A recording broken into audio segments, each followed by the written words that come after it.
Hello, my dear students of all class 8. Assalamu alaikum. Welcome back to my class.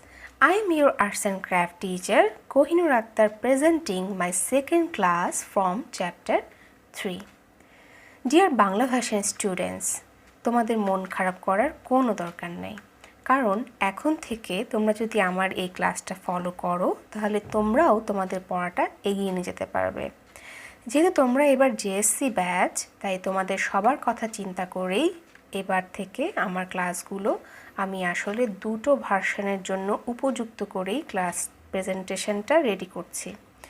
যদিও আমি English ভার্সনের teacher, যার জন্য আমার বিলাভ ইংলিশ ভার্সনের স্টুডেন্টদের কথা মাথায় রেখে আমার প্রেজেন্টেশনটা ইংলিশে হলেও আমি বাংলার তোমাদের বইটাই আসলে ফলো করছি।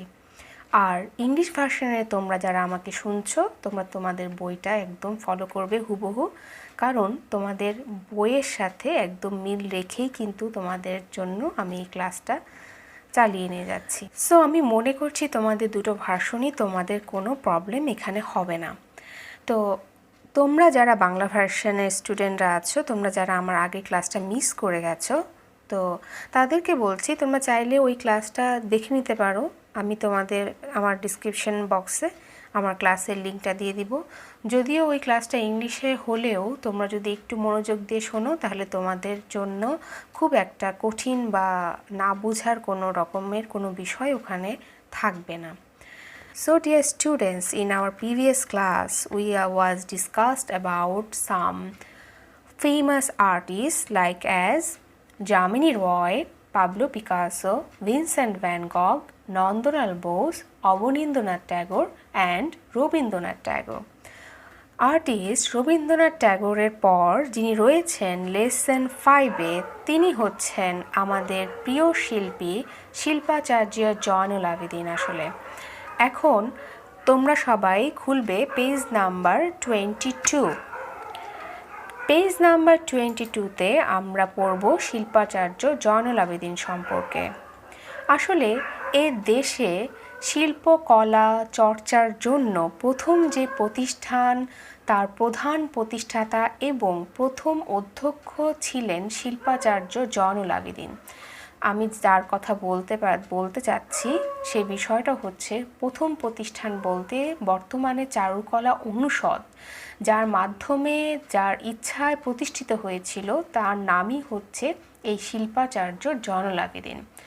আচ্ছা, তিনি বাংলাদেশের নামকরা অনেক শিল্পীকে হাতে ধরে ছবি আঁকা শিখিয়েছেন, শিল্পীদের জন্য কর্মক্ষেত্র তৈরি করেছেন, সমাজে সুন্দরভাবে চলতে তাদেরকে বিভিন্ন রকমের কাজের বিষয়গুলো, উৎসগুলো, সেগুলো তিনি তৈরি করেছেন এবং এই সমাজে শিল্পীদের কি প্রয়োজনীয়তা সেই জায়গাগুলো উনি তৈরি করেছেন। এবং শুধু তাই নয়, শিশু কিশোরদের ছবি আঁকার জন্য সে কিন্তু কাজ করে গেছেন। আর শিল্পকলার ক্ষেত্রে এমন সব অবদানের জন্য বাংলাদেশের মানুষ তার প্রতি শ্রদ্ধা জানিয়ে তাকে ভালোবেসে নাম দিয়েছেন শিল্পাচার্য। আচ্ছা, এই মানুষটা তাহলে কবে জন্মগ্রহণ করেছেন?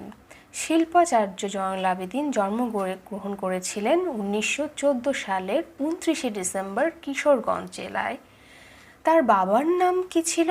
তার বাবার নাম ছিল তমিজউদ্দিন, মায়ের নাম ছিল জয়নাবুন্নেসা। স্কুলে লেখাপড়া শেষ করে ভর্তি হন কলকাতার আর্ট স্কুলে। তার মানে হচ্ছে ছবি আঁকার প্রতি তার একটা যেই আন্তরিকতা এবং ইচ্ছা, সেটাই তাকে নিয়ে গিয়েছিল কলকাতার আর্ট স্কুলে এবং সে এই আর্ট স্কুলে পড়াশোনা শেষ করেই কিন্তু সে শিক্ষকতা চলে আসেন। আচ্ছা, আমরা এখন শিল্পাচার্য জয়নুল আবেদিনের কিছু ছবি দেখব, যেখান থেকে আমরা নির্ণয় করব যে শিল্পাচার্য জয়নুল আবেদিন আসলে কি বিষয় নিয়ে ছবি আঁকতেন এবং কেন তিনি আমাদের জন্য শিল্পাচার্যিয়া, কেন তিনি এতটা বিখ্যাত। চলো আমরা স্ক্রিনে এখন দেখব শিল্পাচার্যের আঁকা কিছু সুন্দর সুন্দর ছবি, যা এখনও আমাদের ইতিহাসে আমাদের সবার কাছে উনি স্বনামধন্য। আসলে শিল্পাচার্য জয়নুল আবেদিন বিখ্যাত হয়েছিলেন তার ফেমিন পিকচারের জন্য। ফেমিং বলতে যখন এদেশে দুর্ভিক্ষ হয়েছিল, দুর্ভিক্ষ হয়ে সময়টাতে উনি যেই ছবিগুলো এঁকেছেন সেই ছবিগুলোই আসলে তাকে বিখ্যাত করে তুলেছিল। তোমরা স্ক্রিনে যে ছবিগুলো দেখতে পাচ্ছ সেই ছবিগুলো আসলে দুর্ভিক্ষের ছবি, ফেমিং পিকচার্স অর ফেমিং পেন্টিংস। এখানে ছবিগুলো দেখলেই বুঝতে পারবে কতটা মর্মস্পর্শী এই ছবিগুলো, কতটা বীভৎস ছিল ওই সময়টা। তো এই বিভিন্ন সময়ের বিভিন্ন শিল্পীরা তাদের রং তুলির মাধ্যমে কাগজে, ক্যানভাসে আসলে সবসময় চেষ্টা করেছেন তার বাস্তবতাটাকে ফুটিয়ে তুলতে। জয়নুল আবেদিনও তার দুর্ভিক্ষের ছবিতে সেই বাস্তবতাগুলোকেই ফুটিয়ে তুলেছিলেন।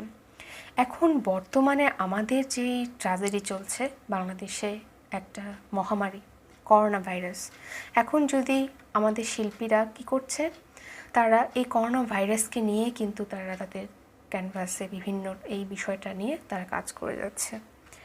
তারা যেমন বিভিন্ন ধরনের পোস্টার আমরা দেখতে পাচ্ছি, কার্টুন দেখতে পাচ্ছি, এটাই হচ্ছে আসলে সময় উপযোগী ছবি আঁকা।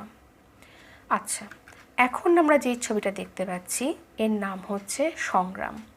সংগ্রাম ছবিটা আমাদের সবার কাছে খুবই একটা কমন ছবি, আমাদের বইতে এই ছবিটা রয়েছে, আমরা আমাদের পাঠ্য বইতে এই ছবিটা কিন্তু দেখেছি।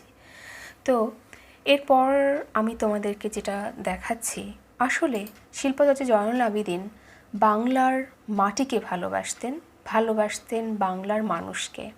এই কারণে তার শিল্পকর্মে শ্রমজীবী মানুষের সুখ দুঃখ, হাসি কান্না, তাদের জীবন ও যন্ত্রণা, সমাজে বিত্তবানদের দ্বারা লাঞ্ছনা, গঞ্জনা, অত্যাচার, অবিচার ইত্যাদির এই বাস্তব বিষয়গুলোই কিন্তু তার ছবিতে আসলে ফুটে উঠেছে। বিশেষ করে শ্রমজীবী মানুষের কর্মময় জীবন ও তাদের সংগ্রাম ছিল তার ছবির বিষয়বস্তু। তোমরা এতক্ষণে যে ছবিগুলো দেখছো সেই ছবিগুলো কিন্তু আসলেই সেই কথাই বলে। Now my dear students, come to page number 23। এখানে যে শিল্পী আছেন তার নাম হচ্ছে শিল্পী কামরুল হাসান। কামরুল হাসান বাংলাদেশের ক্ষুদ্র ও কুটির শিল্প কর্পোরেশন বিসিকের নকশা কেন্দ্রের প্রতিষ্ঠাতা ছিলেন।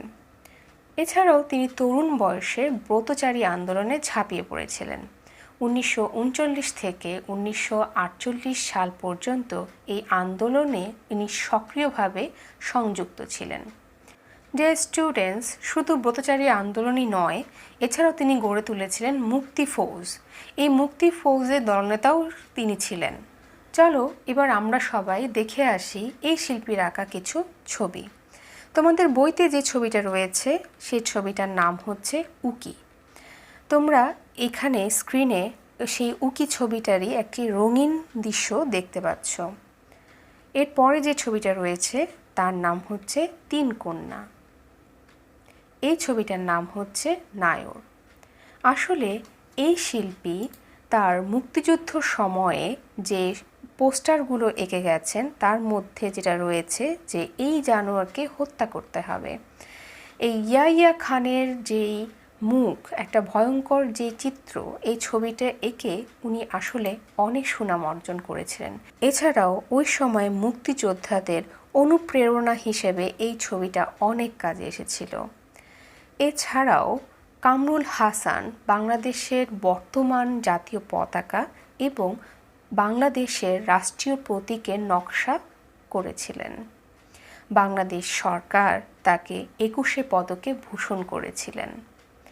সারা জীবন তিনি অনেক উল্লেখযোগ্য কাজ আসলে করে গেছেন। Dear students, our next artist is from page number 24, S M Sultan. আমরা এখন এই এস এম সুলতান সম্পর্কে জানব। Artist S M Sultan or Sheikh Mohammad Sultan 1923 সালের তৎকালীন যশোর জেলার নড়াইলের মাসিমদিয়া গ্রামে জন্মগ্রহণ করেন। তার ছোটবেলা কাটে গ্রামে। বাবা মা তাকে লাল মিয়া বলে ডাকতেন। গ্রামের লোকেরা তাকে এই নামেই ডাকতেন। লেখাপড়ার প্রতি ছিল তার দারুণ অনীহা। আর এই কারণেই তিনি লেখাপড়া থেকে পালিয়ে বাঁচার জন্য কিছু সময়ে ছবি আঁকা শিখতে কলকাতার আর্ট স্কুলে গিয়েছিলেন এবং সেখান থেকে পড়াশোনা শেষ করে তিনি দেশে বিদেশে ঘুরে বেড়ান। আসলে একজন খেয়ালি মানুষ ও বৈচিত্র্যময় শিল্পী হিসেবে তিনি কিন্তু আসলে খ্যাতি অর্জন করে ফেলেছিলেন। চলো আমরা দেখে আসি তার আঁকা কিছু শিল্পকর্ম। তোমরা স্ক্রিনে যে ছবিটি দেখতে পাচ্ছ, এই ছবিটির নাম হচ্ছে প্রথম বৃক্ষরোপণ। এটি শিল্পী এস.এম. সুলতানের প্রথম পেন্টিং ছিল। আসলে এই ছবি থেকে এখন আমাদের অনেক শিক্ষা নেওয়ার বিষয় আছে। মনে করা হচ্ছে এই করোনা পরিস্থিতি কেটে গেলে আমাদের সমগ্র পৃথিবীতে একরকমের খাদ্য অভাব দেখা দিবে। সেই অর্থে আমাদের মাননীয় প্রধানমন্ত্রী শেখ হাসিনা অলরেডি বলে দিয়েছেন যে যার যার ঘরে বসে যে কোনো কিছু সবজি কোনো কিছু আবাদ করার জন্য। তো এই প্রথম বৃক্ষরোপণ থেকে আমরা আসলে এই শিক্ষাটা নিতে পারি। তো এখন যে ছবিটি দেখতে পাচ্ছ, এই ছবিটির নাম হচ্ছে হাল চাষ। এই ছবিটি কিন্তু তোমাদের বইতে রয়েছে। আসলে শিল্পী এস.এম. সুলতান মনে করেন আমাদের বাংলাদেশের মানুষরা মানসিকভাবে অনেক শক্তিশালী। বিশেষ করে যারা হাল চাষ করেন, কৃষি সমাজ, তারা সারা দিন অনেক পরিশ্রম করে ফসল ফলান। তাই তার ছবিতে তিনি যা কিছুই আঁকুক না কেন, মানসিক শক্তিটাকেই তিনি শারীরিক শক্তি হিসেবে দেখানোর জন্য মাংসপেশি একটু বেশি বেশি করে বড় বড় করে এঁকেছেন। তাই তার প্রতিটা ছবি তোমরা যদি লক্ষ্য করো তাহলে দেখতে পাবে শিল্পীর প্রতিটা ছবিতে যে ফিগারগুলো রয়েছে প্রত্যেকটা ফিগারই খুবই একটু মাসল ম্যানের মতন। এছাড়াও শিল্পী এস.এম. সুলতান প্রতিষ্ঠা করে গেছেন শিশুর স্বর্গ নামের একটি স্কুল, যেখানে শিশুরা লেখাপড়া করবে, ছবি আঁকবে, গান গাইবে, প্রকৃতি, গাছপালা, জীবজন্তুর সাথে একদম মিলেমিশে যাবে।